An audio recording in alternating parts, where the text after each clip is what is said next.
Ya, kita lanjutkan pemirsa, ini kita konfirmasi sedikit, paling tidak kita luruskan beberapa berita yang simpang siur di media sosial. Mas Bayu, Bu Titis, ini sebenarnya betulkah pada saat kejadian justru kabarnya begitu ada beberapa berita miring, Lady justru sedang bersantai berada di wilayah Jakarta untuk menonton konser, sedangkan sang ibu kemudian di mengurus di Palembang. Hal ini, silakan. Boleh audionya dinyalakan, Bu Titis? Jadi sangat tidak benar dan berita itu merupakan terkesan memprovokasi bahkan memfitnah seperti itu. Karena pada saat kejadian dia memang sedang selesai jaga dan baru setelah mendengar seperti itu dia langsung ke tempat kejadian tapi telah bubar seperti itu. Jadi tidak ada dia nonton konser itu tidak ada, itu sudah sangat dilebih-lebihkan seperti itu. Fitnah, fix itu fitnah, itu ada pihak yang menggoreng sudah dan ternyata faktanya sudah dibantah ya, yang sebenarnya. Oh, betul, dan itu sangat-sangat membuat keponakan saya menjadi sangat sangat sedih seperti itu, sebegitu mudahnya orang memprovokasi seperti itu. Ya, saya lanjutkan. Jadi kembali ke poinnya, kepada, ya dok ya. Langsung ke poinnya dok ya. Poinnya ini, di kedokteran itu, sentra pendidikan manapun juga, 3 hal pilar pendidikan tadi itu conjugate, berjalan bersama-sama.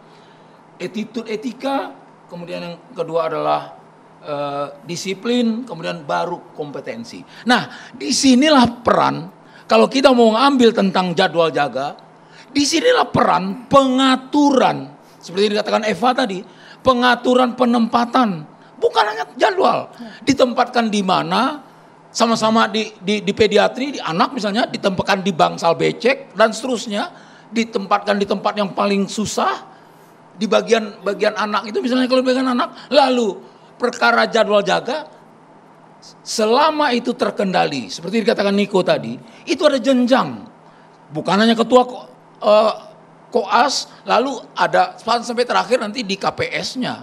Jadi yang ingin saya sampaikan itu adalah penempaan ini hanya sedikit varian yang menyebabkan tidak sama. Padahal pagu dasarnya itu sudah ada. Persoalannya adalah influence dari luar. Apakah itu ayah, ibu, kakek, paman yang profesor, paman yang pejabat. Saya nggak mau bilang orang tua yang pejabat. Ini yang menyebabkan inti pembinaan, terutama attitude dan etika, Prof, menjadi rusak. Ini sampai bermuara nanti, kalau dia bisa begini, karena dia anak mami. Saya ingin mengatakan, untuk kita para orang tua,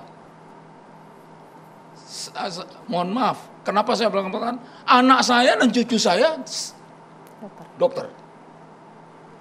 Jadi bukan ini sebuah berbangga-bangga, tapi saya merasakan benar sejak sebagai bagaimana saya dokter, bagaimana anak saya sebagai orang tua dokter dan cucu saya. Jadi di sini kelihatan bahwa cara pendidikan yang dibuat ini yang sudah mengedeptit berbagai ilmu pendidikan, ya ilmu hal-hal yang berkaitan dengan etika itu sudah sangat pantas terlaksana. Okay. Yang terakhir adalah Yang terakhir adalah saya juga tidak mau mengatakan bahwa ini terjadi karena seluruhnya diakibatkan intervensi pihak ketiga. Kita sebut saja pihak ketiga. Karena di situ ada sarjana hukum, saya nggak mau mengatakan itu orang tua, itu bisa di-blame.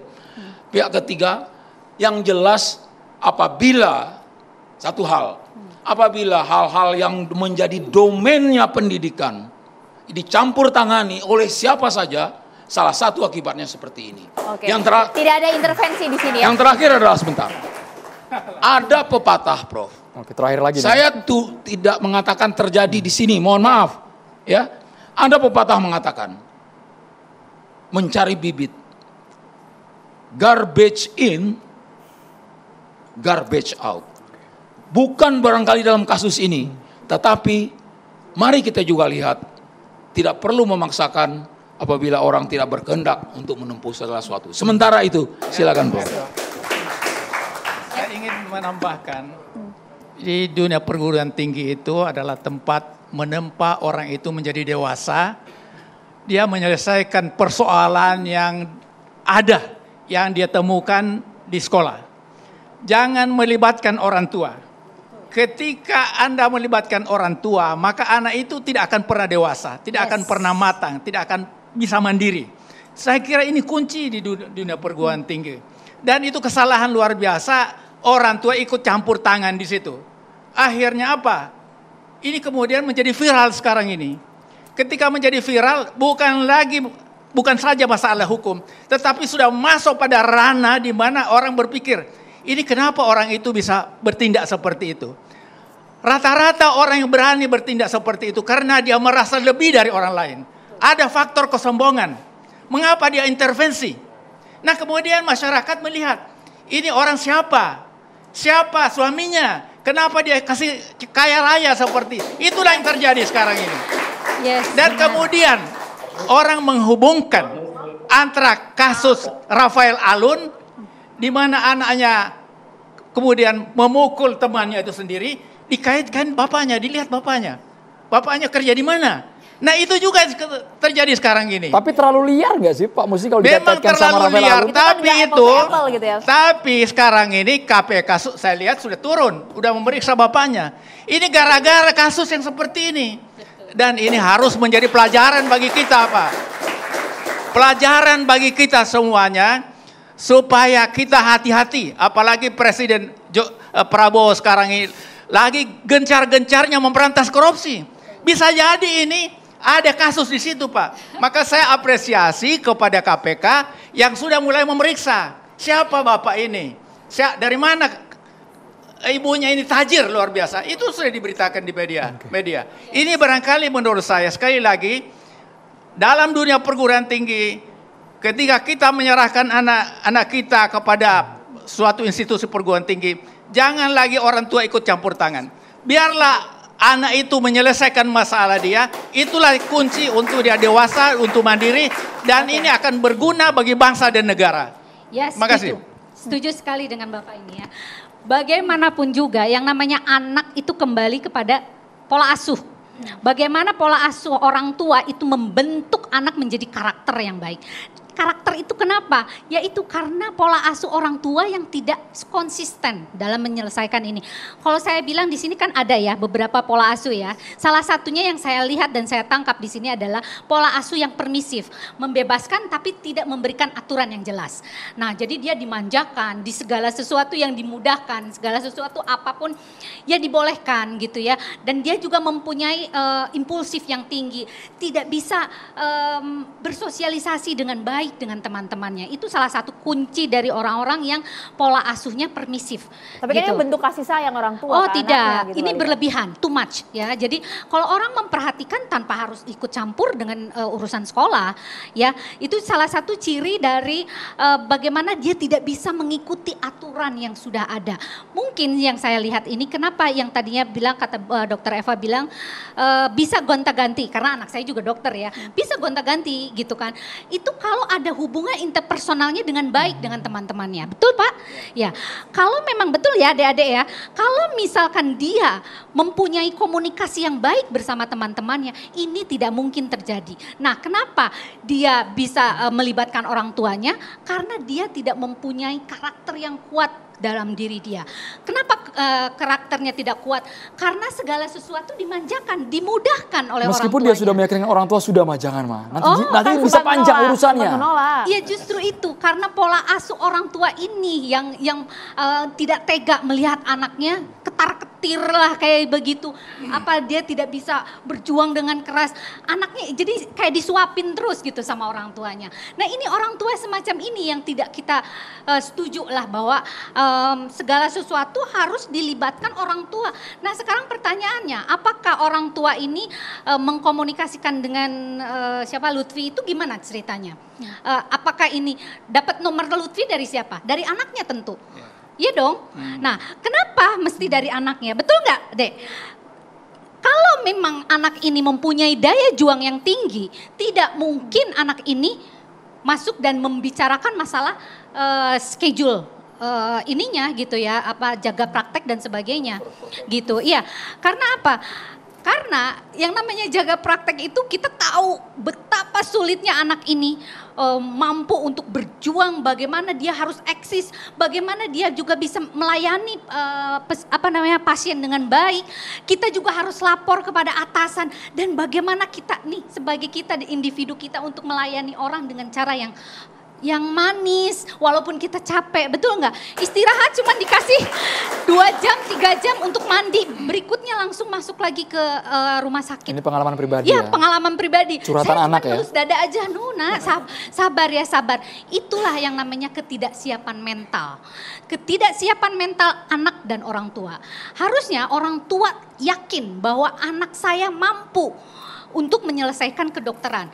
Nah, apakah anak ini mampu? Nah, mampunya itu mampu apa? Mampu dengan passionnya dia sebagai seorang dokter yang benar-benar dia punya cita-cita sebagai seorang dokter, atau keinginan orang tua menjadi dokter? Pertanyaannya itu, betul nggak? Kalau kita mampu, kita mau menjadi passionnya jadi dokter, itu daya juang sekuat tenaga untuk mencapai menjadi dokter yang baik. Betul nggak? Betul. Boleh dijawab. Right. Tapi kalau keinginan orang tua tidak ada. Okay. Daya juang itu nggak mungkin Kita bisa sampai ke konfirmasi sana. dulu, kita berikan kesempatan juga untuk kuasa hukum, silakan. Bu Titis, Halo. Mas Bayu silakan langsung Ya. ditanggapi.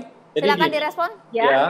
Jadi gini, Mas, dari tadi kan bicara bahwa dari sisi orang tua segala macam bla bla bla. Sekarang kalau kita lihat, kalau anak tidak boleh bercerita kepada orang tua, apakah harus ada korban-korban selanjutnya seperti berita-berita belakangan ini? Bunuh yang diri. ada bunuh diri, ada yang gila. Konseling itu kan butuh. Tentunya ibu psikolog kita juga pasti tahu dong Betul. bahwa kita butuh konseling, butuh tempat bercerita, ya kan? Maksud saya begini, Ibu. Ibu terlalu subjektif untuk bilang bahwa harus seperti ini, harus seperti itu. Apakah Ibu sudah mengenal Lady sebelumnya?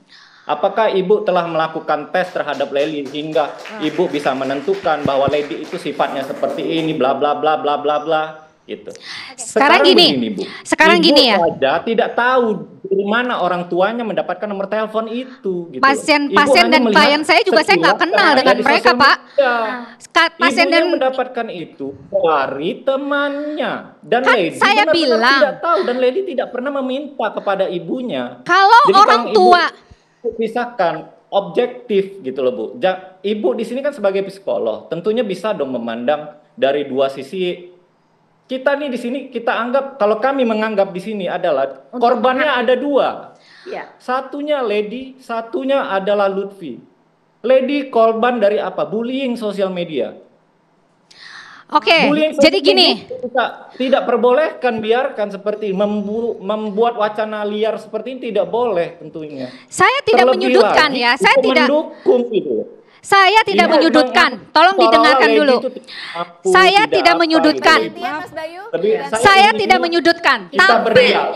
tapi yang namanya berdialog. orang berpola Satu- asuh itu satu- udah solusinya. konsep berpola, Pak. Bapak Ibu kita Maaf, gantian, Ibu. bicaranya gantian. Boleh Bayu. saya Kita bantu? kasih kesempatan Ibu Lita dulu, karena tadi yang disudutkan adalah Ibu Lita. Konsep pola asuh yang permisif itu sudah berpola, Pak. Jadi walaupun saya tidak mengenal Lady, saya tahu bahwa arahnya itu kemana. Ini pola pangkalnya itu di pola asuh. Kalau memang pola asuh itu benar dan diterapkan dengan mempunyai karakter yang benar-benar mampu. Anak saya 3 dokter, saya pun tahu kok. Dan banyak juga teman-teman yang lainnya juga mampu kok. Apa yang menjadi kesulitan dia di kampus, itu dia ngadu sama orang tuanya. Tapi orang tuanya tidak ikut campur. Itu. Tidak ikut campur, apalagi langsung mengkonfrontir Lutfi. Saya tidak ini ya, saya tidak menjurus ke hal-hal yang gimana. Itu saja sudah salah. Saya orang yang cukup dikenal juga, Pak. Saya juga mengenal dengan orang-orang itu dengan sangat baik, apalagi dengan dosen-dosennya, saya paham itu. Tapi kalau memang itu sudah menjadi aturan SOP-nya kampus, kita harus telan. Kalau memang harus dihormati, betul. Dan itu walaupun memang itu menjadi ganjalan, bicarakan dengan baik. Ya, saya setuju dengan Ibu Lita. Jadi Ibu Lita. dunia Ya. koas itu adalah cikal bakal nanti menjadi dokter. menjadi dokter spesialis dan sampai ke masyarakat. Di sanalah dia belajar menjadi tim. Jadi masalah jaganya hal kecil, masih banyak masalah-masalah lain yang akan dihadapi lebih besar lagi nanti di lapangan. Jadi kalau ketika masalah jaga saja hal yang sebenarnya simpel, apalagi dokter, maaf ya, bukan saya mengecilkan dokter muda, mereka itu tidak punya tanggung jawab besar untuk ke pasien. Masih tanggung jawab dokter konsulen, masih ada dokter-dokter residen di sana. Jadi kalau untuk hal kecil saja dia tidak bisa bekerja sama dengan baik dengan teman-teman, artinya apa? Ini kan macet, ya kan? Dia bilang sampai nggak bisa nih. Artinya apa? Dia gagal melakukan belajar, bersosialisasi, belajar jadi tim. Karena nggak pernah dokter itu nanti sendiri. Saya nanti dokter paru, saya butuh dokter jantung, saya butuh dokter bedah. Saya harus belajar menghormati, belajar mengikuti aturan, dan saya harus kuatkan fisik dan mental. Jadi dokter itu harus kuat fisik dan mental. Fisik, kita harus kuat, siap 3 hari tidak tidur. Kita harus siap bahwa kita, teman kita sakit, kita harus siap maju. Teman saya tidak ada, kita harus siap 3 hari. Siap meninggalkan semua. Jadi dokter Eva, fisik, saya ingin tambahkan. Ya, mental juga Prof. Ya, saya ingin tambahkan bahwa sebenarnya ada 2 masalah di sini yang menjadi kelemahan dari Ledia. 2 masalah, hanya 2 masalah. Pertama itu itu, kita harus jeda hanya catatan demokrasi Pak Musni Nurmala.